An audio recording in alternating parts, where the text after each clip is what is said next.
सो अभी तक हमने डिस्क्रीट डिस्ट्रीब्यूशन कवर किया है। उसमें कौन कौन सा था? एक तो था आपका बाइनोमियल डिस्ट्रीब्यूशन आपका डिस्क्रीट के अंदर आता है। हमने इसमें कौन जो रैंडम वेरिएबल लेते हैं उसकी वैल्यू 0, 1, 2 इंटीजर टर्म में ही हम लोग ले सकते हैं। सिमिलरली पॉइजन्स में भी अगर आप पॉइजन्स रैंडम वेरिएबल डिनोट करोगे तो उसमें भी x की वैल्यू क्या आएगी? डिस्क्रीट ही आएगी। ये हमने दो देखा था डिस्क्रीट डिस्ट्रीब्यूशन में। बाइनोमियल में क्या देखा था? बाइनोमियल में NCx p to the power x q to the power n minus x ये देखा था। सिमिलरली पॉइजन्स में भी हमने क्या देखा था? पॉइजन्स के लिए कैसे लिखे थे हमने? e to the power minus lambda into lambda to the power x upon x factorial यही लिखा था। इसमें लैम्डा क्या थी? This is the average value. Lambda क्या थी? Average value. और लैम्डा में और क्या था? लैम्डा इक्वल टू मीन की वैल्यू भी लैम्डा की इक्वल आती थी और वेरिएंस की वैल्यू भी लैम्डा के इक्वल ही आई थी। और इसमें मीन की वैल्यू क्या आई थी? NP एंड वेरिएंस की वैल्यू NP और क्या आया था? Q। ये हमारी क्या आई थी? वेरिएंस की वैल्यू आई थी। किसमें? बाइनोमियल के केस में। और पॉइजन के केस में लैम्डा ही आएगा, मीन एंड वेरिएंस। हमने एक क्वेश्चन भी किया था, इसके भी क्वेश्चन देखे थे और भी दो क्वेश्चन देखेंगे इसमें। पॉइजन्स रैंडम वेरिएबल में हमने एक क्वेश्चन देखा था। इससे पहले वाले में ही क्या देखा था कि एक टेलीफोनिक कंपनी थी। टेलीफोनिक कंपनी में हमें कुछ डाटा गिवन था, उसके अकॉर्डिंग हमको 5 मिनट में कितने कॉल्स वो कंपनी रिसीव कर रही है उसकी प्रोबेबिलिटी कुछ ऐसी निकालनी थी हमें। कितनी प्रोबेबिलिटी से एक 5 मिनट के इंटरवल में वो कॉल्स रिसीव कर रहे हैं उसकी प्रोबेबिलिटी क्या होगा कि कितनी परसेंटेज कॉल, कुछ उसमें डाटा दिया हुआ था वो हमें कैलकुलेट करना था। वो वाला क्लासिक एग्जांपल था इसके लिए, पॉइजन्स रैंडम वेरिएबल के लिए। बहुत कम एग्जांपल मिलेंगे आपको उस टाइप के क्वेश्चन। आपको ट्रैफिक लाइट से आपको रिलेट करके क्वेश्चन पूछ सकता है कि इतने एक रोड में कितनी एवरेज गाड़ियां, अगर उनका 60 मिनट में मान लेते हैं 100 गाड़ियां पास हो रही है तो आपको कोई एक और इंटरवल दे देगा 5 मिनट का, उसमें आपको निकालना बोलेगा उसकी मीन वेरिएंस या कुछ भी उसे निकालना होगा डाटा, या फिर आपको पूरा इक्वेशन फॉर्म में दे देगा, कोई एक पैरामीटर आपको अननोन दे देगा उसको निकालना होगा। उस टाइप के क्वेश्चन पॉइजन्स में आएंगे। अभी एक और लॉजिकल क्वेश्चन देखते हैं हम लोग, इसमें कौन से आ सकते हैं। तो इसमें डिस्क्रीट के अंदर क्या था? Binomial and Poisson's. हमने थ्योरी देख लिया है, कुछ क्वेश्चन देख लें, कुछ और क्वेश्चन और देखेंगे हम लोग अभी। ओके, सो नेक्स्ट क्वेश्चन आप लिखिए इसमें कि if x is a poisson's random variable, then what will be the value of what will be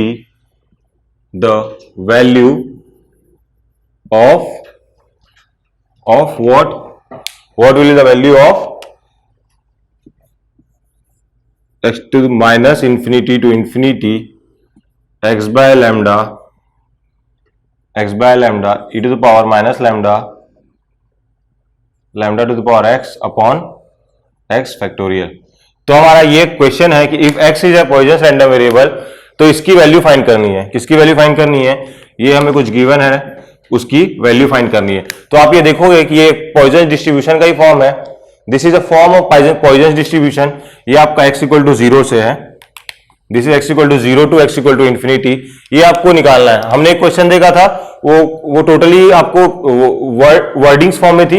ये आपको थोड़ी प्रॉपर्टी और पॉइजन डिस्ट्रीब्यूशन का जो प्रोबेबिलिटी डेंसिटी फंक्शन आता है, पॉइजन डिस्ट्रीब्यूशन में हमारे पास जो प्रोबेबिलिटी डेंसिटी फंक्शन आता है उसको क्या बोलते हैं हम लोग?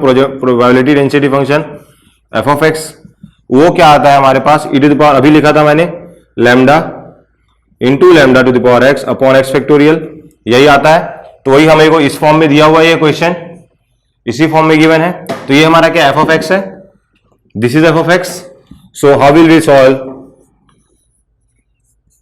तो यहां से अगर हम लोग ये देखेंगे, ये जो लैम्डा है वो क्या है?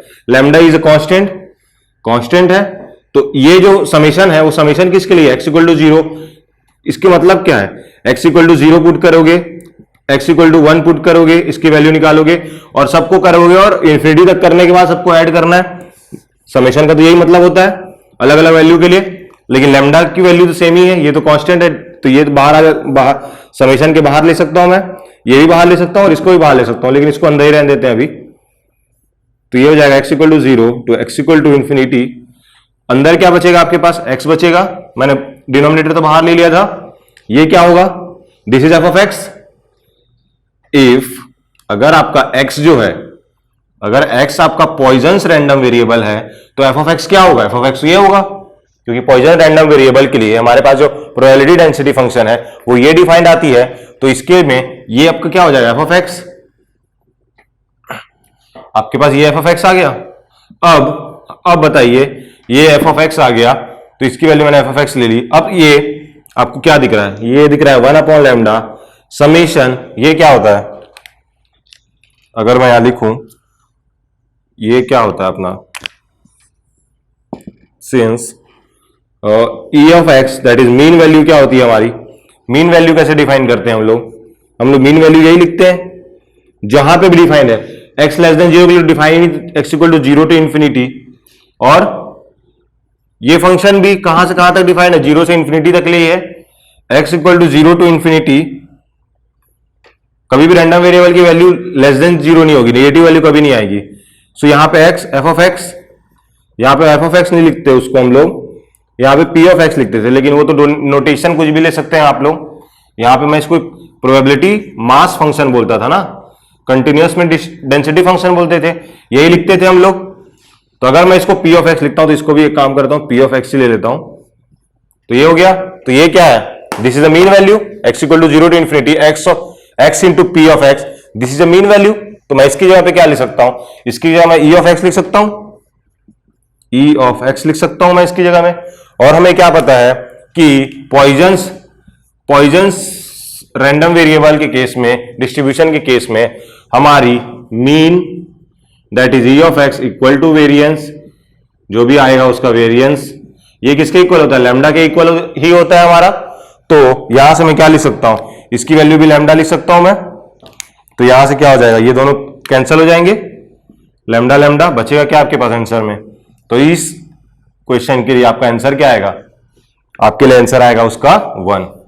तो ये किसका क्वेश्चन था, पॉइजन डिस्ट्रीब्यूशन का। करना कुछ नहीं था, आपको पहचानना था कि ये क्या है, मीन है, और ये बाहर ये मीन नहीं है, this is a probability mass function. If you multiply probability mass function with x and take summation from x equal to 0 to infinity और whatever number up to n, जहां तक भी आपका एक्स की value maximum जा रही है, 0 1 2 3 4 5 6 up to n, if it is infinity we will take infinity. अगर उसको मल्टीप्लाई करते हैं प्रोबेबिलिटी मास फंक्शन से एक्स से, तो आपकी मीन वैल्यू आ जाती है, और वो मीन वैल्यू किसके इक्वल होती है, हमारे पास लैम्डा, ये हमें पता है, तो हमने लैम्डा पुट किया तो वहां से कैंसिल हो गया लैम्डा, क्योंकि यहां पे 1/λ पहले से था, तो आपका आंसर आ गया 1। तो ये आपको पॉइजन्स रैंडम वेरिएबल का question, this is a solution. Okay, इसके आपको क्वेश्चन बहुत कम मिलेंगे, तो जनरली इन केस अगर गेट में क्वेश्चन आता है तो मैक्सिमम फोकस करना कि इस टाइप के क्वेश्चन मिले तो ज्यादा टारगेट करो, क्योंकि वो वर्ड टू वर्ड वाले क्वेश्चन बनाना प्रेफर नहीं करेगा। इस टाइप के क्वेश्चन लॉजिकल, थोड़ा लॉजिक बिल्डिंग, लॉजिकल क्वेश्चन ज्यादा वो देना प्रेफर करेगा, क्योंकि वो क्वेश्चन बहुत लेंदी हो जाता है जो वर्ड फॉर्मेट में आता है, और थोड़ा डिफिकल्टी लेवल उसकी थोड़ी ज्यादा होती है। नेक्स्ट हमारे पास क्वेश्चन क्या बोल रहा है इसमें, if x is a binomial random variable, यहां क्या है, this is a binomial random variable and binomial random variable is a discrete random variable, and then find the value of this. यही सेम क्वेश्चन हमने इसी type का किसमें किया था अभी, सिमिलर टाइप का पॉइजन्स डिस्ट्रीब्यूशन के लिए। ये आपका क्या है, बाइनोमियल रैंडम वेरिएबल के लिए। तो इसको कैसे सॉल्व करेंगे, एन क्या है, यहां पे भी कांस्टेंट है, इसको समेशन से बाहर ले आता हूं मैं, तो ये हो जाएगा 1/n, एक्स की वैल्यू 0 टू n। यहां पे आपका n इंफिनिटी नहीं होगा, आपने देखा था बाइनोमियल में कभी भी आपको इन्फिनाइट तक बहुत कम ही हो, आपकी x की वैल्यू रैंडम वेरिएबल चेंज होगी। जो पॉइजन्स, मैंने एक पॉइंट भी लिखाया था आपको, जो पॉइजन्स रैंडम वेरिएबल होता है वो जनरली जो n होता है वो टेंडिंग टू क्या होता है, उसकी n टेंडिंग टू इंफिनिटी ही आती है। जब नंबर ऑफ ऑब्जर्वेशन ज्यादा होते हैं उसी में हम लोग पॉइजन्स डिस्ट्रीब्यूशन ज्यादा लगाते हैं। और इसमें क्या होता है, फाइनाइट ऑब्जर्वेशन, फाइनाइट टाइम्स हम लोग एक्सपेरिमेंट परफॉर्म करते हैं और उसमें इन्फिनाइट। तो यहां पे x equal to 0 to n, यहां पे अंदर क्या बचेगा, x बचेगा इनटू ये क्या होगा NCx p की पावर x एंड q की पावर n माइनस x। और आपको पता है जब x वो बायनोमियल रैंडम वेरिएबल है, अगर बायनोमियल रैंडम वेरिएबल लिया हूं मैं x को, तो f ऑफ x या p of x probability mass function, इसका क्या लिख सकते हैं हम लोग, probability mass function is NCx p की पावर x एंड q की power n minus x। x क्या है, रैंडम वेरिएबल जो डिफाइंड है minus infinity to infinity, and what is p, probability of success, and what is q, probability of failure. यही आता है और इसकी वैल्यू क्या आती है 1 माइनस p। तो ये यहां से हम लोग ये बोल सकते हैं कि this is p of x। तो यहां पे लिख लेता हूं मैं p ऑफ x। तो ये भी क्या बन गया, ये भी हो गया mean value 1 upon n, and ये क्या है आपका total summation of x equal to 0 to n x into p of x is a e of x। तो यहां पे मैं e ऑफ x लिख सकता हूं। अब यहां से देखोगे तो 1 अपॉन n, हमें पता है कि जब भी बायनोमियल x की वैल्यू बायनोमियल रैंडम वेरिएबल ली हमने, तो अगर बायनोमियल रैंडम वेरिएबल डिफाइन किए हैं तो e ऑफ x क्या आता है आपका, मीन की वैल्यू क्या आएगी, e of x is equals to n into p and variance is equals to npq।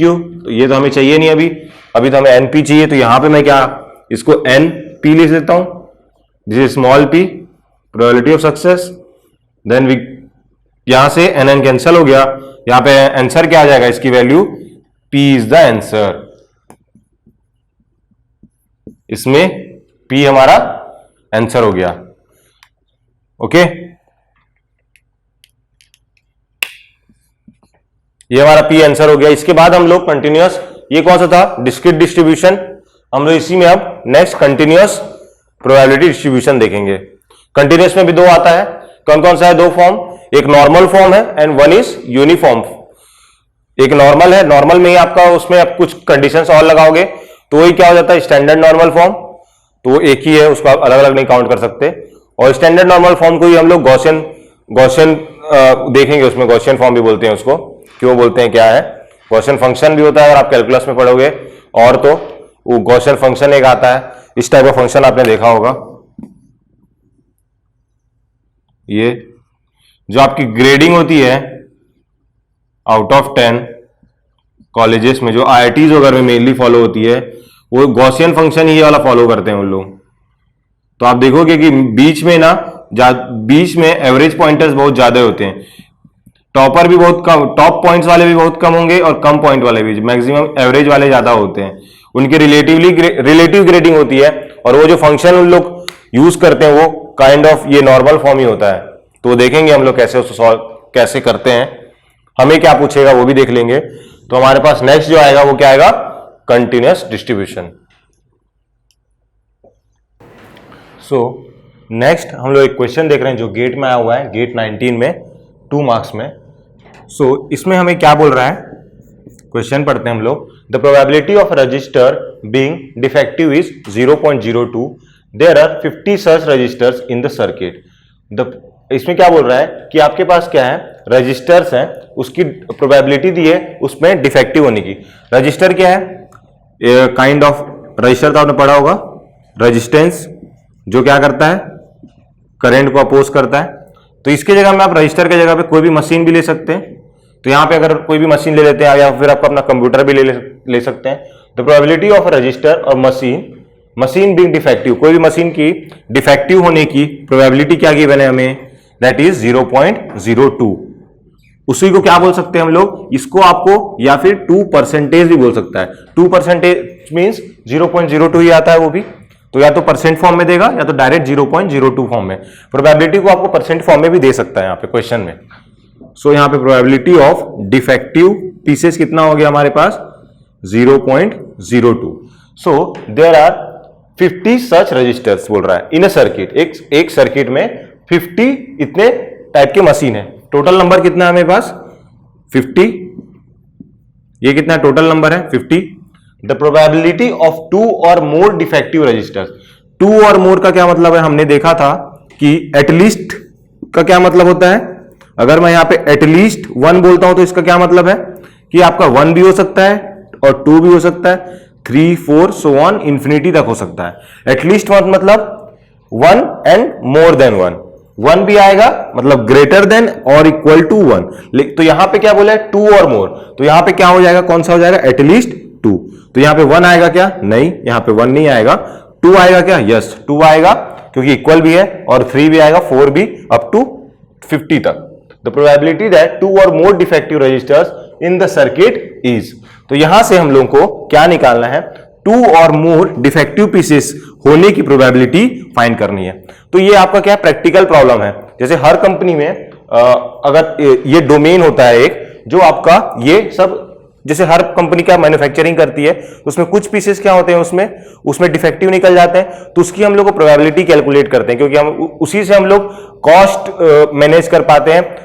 जो आपका कॉस्ट शेड्यूलिंग होता है, किसी भी कंपनी का कॉस्ट शेड्यूलिंग, ये इस पे बहुत डिपेंड करता है कि उसका प्रोडक्ट में कितने परसेंटेज उसकी डिफेक्टिव पीसेस आ रहे हैं। तो इसके लिए ये एक अलग ही डिपार्टमेंट होता है हर कंपनी में, तो उन लोग यही स्टडी करते हैं। तो अगर आप, तो ये प्रॉब्लम उसी से रिलेटेड है। इस टाइप के प्रॉब्लम, आपको प्रैक्टिकल प्रॉब्लम, अगर आप इस टाइप की इंडस्ट्री में जाएंगे तो ये अगर मैथ से रिलेटेड, तो आपको कॉस्ट शेड्यूलिंग जो डिपार्टमेंट होगा यही कर रहा होगा। यहां पे हम लोग देखेंगे कि इसमें हम लोग कैसे प्रोबेबिलिटी फाइंड करेंगे 2 और मोर के लिए, क्योंकि हमारा गिवन क्वेश्चन यही है। 2 मार्क्स का क्वेश्चन था ये, हमारे पास टोटल नंबर कितने हैं 50। अब मैं यहां पे क्वेश्चन डिफाइन करता हूं जो हमें चाहिए। प्रोबेबिलिटी चाहिए 2 और मोर, मतलब ग्रेटर देन 2 के लिए चाहिए मुझे प्रोबेबिलिटी क्या, डिफेक्टिव। तो यहां पे डिफेक्टिव इज 0.2, तो इसको मैं क्या ये लिख सकता हूं क्या, मतलब मैं को 2, 3, 4, 5 अप टू 50 तक चेक करना पड़ेगा।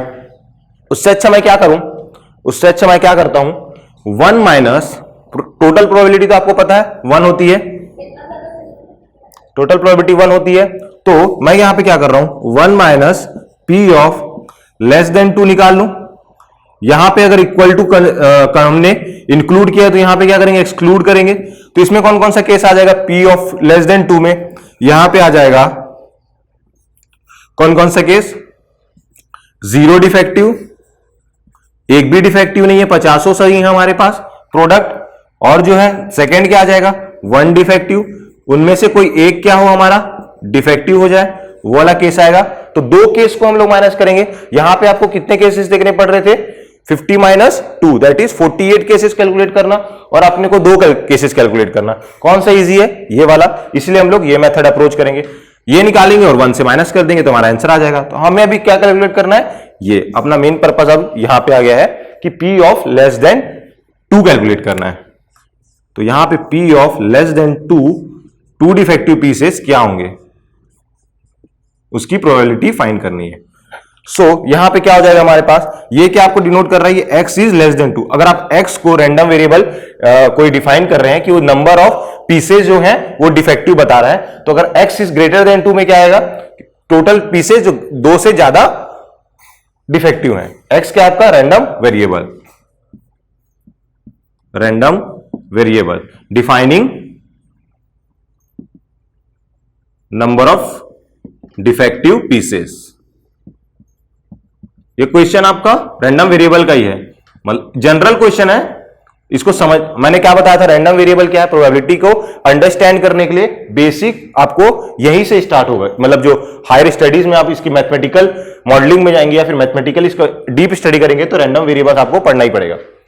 P x of less than 2 के लिए हमारे पास अब क्या आ जाएगा, तो यहां p x equal to 0, less than 2 है, x equal to 0 plus p of x equal to 1। तो इनको आप माइनस करोगे, x equal to 0 plus x equal to 1, किससे माइनस करोगे, 1 से। तो आपके पास क्या क्या आ जाएगी, p of x equal to 2, x equal to 3, x equal to 4 so on x equal to 50 तक।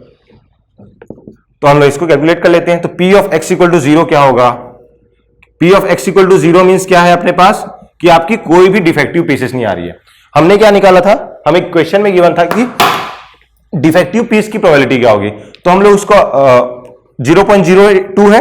तो यहां से अगर मैं ये बोलूं कि इफेक्टिव नहीं होने की प्रोबेबिलिटी, मतलब डिफेक्टिव नहीं होने की प्रोबेबिलिटी मतलब डी कॉम्प्लीमेंट क्या डिनोट करेगा हम लोग को कि जो पीसेस डिफेक्टिव नहीं है तो उसकी प्रोबेबिलिटी क्या होगी 0.98, वो कैसे निकाला, 1 माइनस 0.02 कर लिए, तो वो हम लोग के पास आ गया डिफेक्टिव नहीं होने की प्रोबेबिलिटी।